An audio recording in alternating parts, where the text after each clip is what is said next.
ዳጣ እናቷን አገኘች። ሰላምዬና ዳጣ እናትና ልጅ እንደሆኑ አረጋገጡ።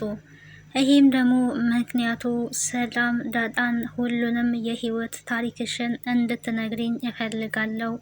ከዚህም በፊት የኔ ህይወት እንደ ህንድ ፊልም ነው ብለሽ ነበረ። እስኪ ሁሉንም ነገር ንገሪኝ። የት ነው የተወለድሽው? የት ነው ያደግሽው? ዛሬ ሁሉንም ነገር እንድትነግሪኝ እፈልጋለሁ በማለት እንግዲህ በሌሊቱ ሰው ተኝቶ ባለበት ሰላምና ዳጣ የልብ ልባቸውን እያወሩ ይገኛሉ። በመጨረሻም እንግዲህ እናትና ልጅ መሆናቸውን አረጋግጠው በደስታ ተቃቅፈዋል። ይሄ በጣም ደስ የሚል ነገር ነው። ለዘመናት እንግዲህ በብቸኝነት የኖረችው በጎዳና ህይወት ያደገችው ዳጣ አሁን ላይ ሙሉ ቤተሰቧን አውቃለይ። እህት ወንድሞችም አባትም እንዳላት አረጋግጣለች። ይሄ በጣም ደስ የሚል ነገር ነው። በቅናት ኤቢ አሁንም ትኩር ብላ እያየች ትገኛለች። የሰማችውን ነገር ለማመን በጣም ተቸግራለች። እንዴት እንደዚህ ሊሆን ይችላል በማለት ተገርማ ትገኛለች ኤቢ። ይሄንን ያወቀ ናታን ደግሞ በጣም ተደስቷል። ሰላምዬና ዳጣ እናትና ልጅ መሆናቸውን ሲሰማ ከምንም በላይ ናታን በጣም ተደስቷል። ሰላም ጤና ይስጥልኝ ውድና የተከበራችሁ የቻናል ቤተሰቦች እንዴት አላችሁ? በያላችሁበት ሰላማችሁ ይብዛ። ለዚህ ቻናል አዲስ ከሆናችሁ ሰብስክራይብ፣ ላይክ፣ ሼር እያደረጋችሁ ቤተሰብ ሁኑ ለማለት እወዳለሁ። ቀጣዩን የዳጣ ድራማ ወደ እናንተ ይዤላችሁ መጥቻለሁ። እንግዲህ ዳጣ ለ18 ዓመት በጎዳና ህይወት የነበረች የቤተሰብ ጥያቄ የነበረባት ልጅ ናት። አሁን ግን ቤተሰቦቿን አግኝታለች። ይሄውም በሞገስ አማካኝነት እንደሆነ ሁላችንም እናስታውሳለን። ያለ ሰውማ አልተወለድሽም፣ ከሰው ነው የተወለድሽው፣ እናትም አባትም አለሽ። እነዚህን ደግሞ በእርግጠኝነት እናገኛቸዋለን፣ እንፈልጋቸዋለን ባለው መሰረት እንግዲህ በቃሉ መሰረት በመጀመሪያ እንግዲህ ዳጣ በባለፈው ፓርት ከበፊቱ ሲጀመር እንደተመለከት ነው አቶ ደረጀን አባቷን አግኝታ ነበረ። አቶ ደረጀ ግን እናቷን ሊያሳውቃት ለጊዜው ፈቃደኛ አልነበረም። ምክንያቱ ደግሞ እኔ ትዳሬን በጣም እወደዋለሁ፣ ትዳሬ እንዲበጠበጥ አልፈልግም፣ አንቺን ልጄን ስላገኘሁሽ በጣም ደስ ብሎኛል፣ ጸሎቴን ፈጣሪ ሰምቷል፣ የእውነት አንቺ ልጄ ከሆንሽ ከአንቺ በበለጠ የምደሰተው እኔ ነኝ። ለዘመናት ፈጣሪን ስጠይቀው የነበረ ጸጸቴም ጭምር ነሽ። አውጥቶ የጣለሽ አጎትሽ ወንድሜ ነው እንጂ እኔም አልነበርኩም። ለብዙ ጊዜ በጭንቅና በሀዘን ነበረ የምኖረው። በሆነው ነገር እጅጉን በጣም ተደስቻለሁ። ጸሎቴን ፈጣሪ ሰምቶኛል በማለት እንግዲህ ከዚህም በፊት ሲናገር አቶ ደረጀን ሰምተነዋል። ዳጣን እንዳያት እንግዲህ ልጁ መሆኗን ገና ዲኤንኤ እንኳን ምርመራ ሳይደረግ ደመ ነፍሴ ነግሮኛል፣ አንቺ ልጄ ነሽ፣ ምርመራውን ለማረጋገጥ ብቻ ነው የምናደርገው እንጂ አንቺ ትክክለኛ ልጄ ነሽ ብሏታል።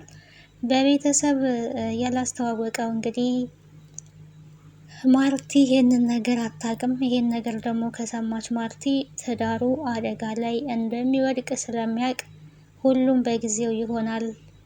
ለጊዜው ግን አንቺም አባዬ ብለሽ እህቶችሽንም እህቶቼ ማለት አትችይም፣ ግን ምንም ሳይጎልብሽ እቤት ትቀመጫለሽ። የወንድሜ የጓደኛ የልጅ ናት የአቶ ሲሳይ ላለው የሚል እንግዲህ አቶ ደረጀ የተጋጨ ሀሳብ ነበር የተናገረው። ከዚህም በፊት አንዴ አቶ የጓደኛ የሲሳይ ልጅ ናት ሲል ነበረ፣ አንዴ ደግሞ ከጎዳና ላይ ያነሳዋት ልጅ ነበረ እያለ ያለውና ያው ውሸት የሚናገር ሰው ትክክለኛው መናገር ስለማይችል ሁለት አይነት ውሸቶችን ነው የተናገረው።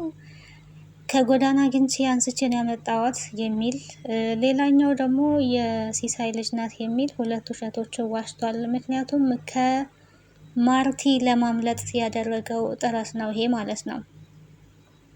ዞሮ ዞሮ እንግዲህ እነሱ ቤት ነው የምትገኘው ከአቢጌል ጋራ። ያው እንደምናውቀው ፍጥጫ ላይ ነው ያሉት። አቢጌል ተጠራጥራለች። እህቴ ልትሆን ትችላለች በማለት እንግዲህ ዲኤንኤ አስመርምራ ነበረ።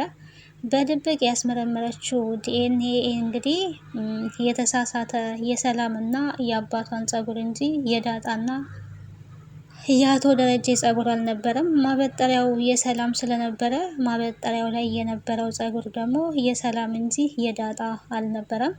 ዳጣ እንግዲህ ከሰላም ማበጠሪያውን ተቀብላ ገና ጸጉሯን ማበጠር እንኳን ሳትጀምር ኤቢ እንግዲህ በችኮላ የጅብ ችኩል ቀንድ ይነክሳል እንደተባለው በችኮላ ማበጠሪያውን ፈልጌ ነው ስጪ ላበጥርበት በማለት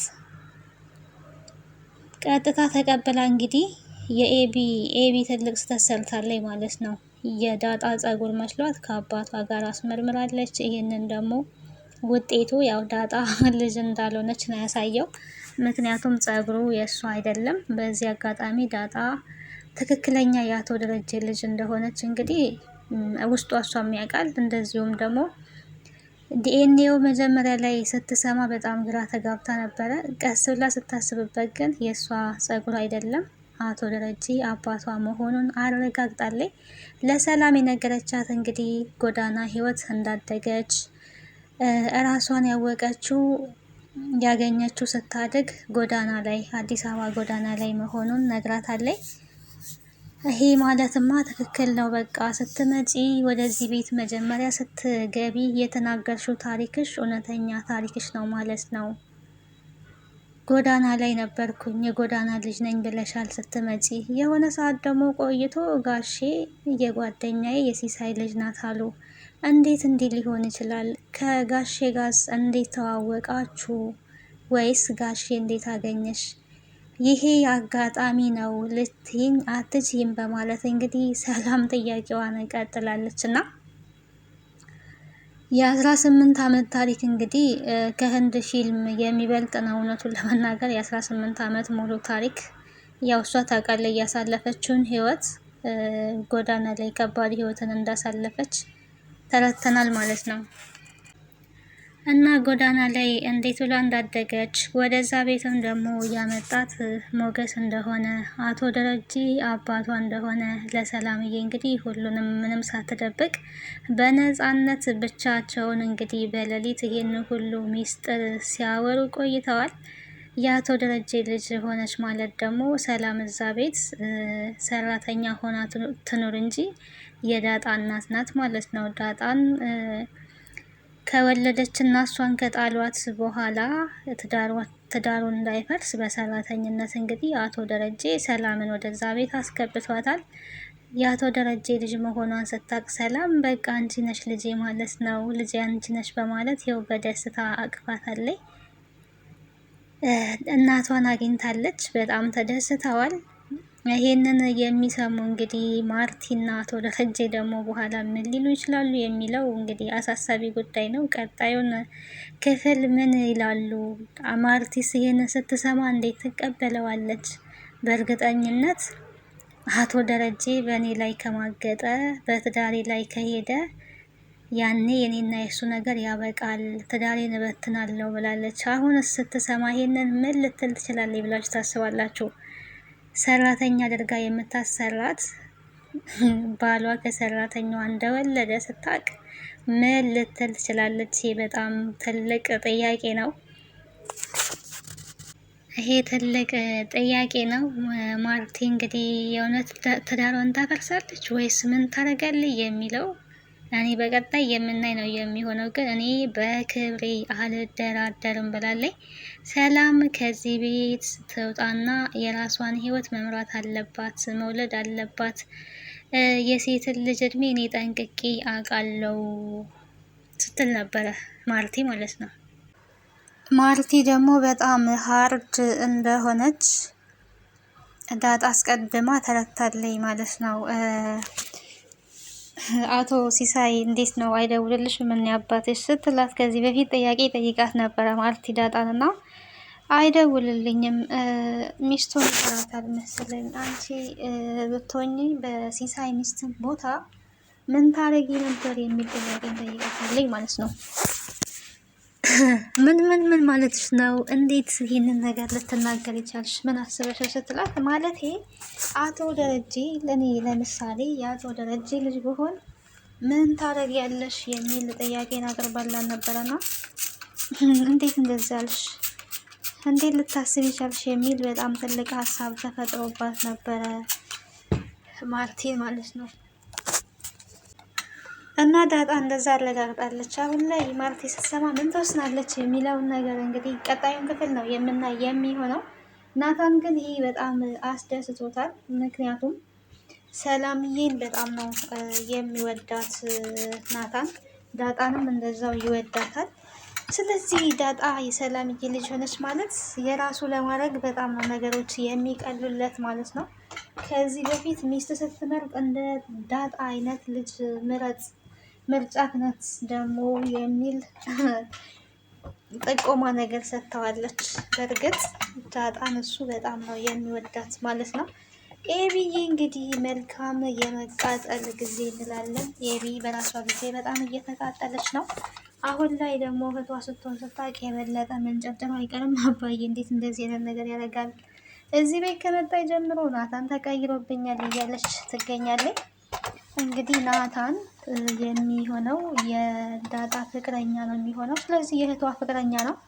ቅናቷን እንደዚሁ በእህቷ ላይ ትቀጥላለች ወይስ ታስተካክላለች የሚለውን በቀጣይ ክፍል ይዤላችሁ የምመጣ ይሆናል። ማርቲስ ውሳኔዋ ምንድን ነው? ይሄንን እውነት ስታውቅ የእውነት ልጆቿን በትና ትዳሯን ትበትናለች ወይ?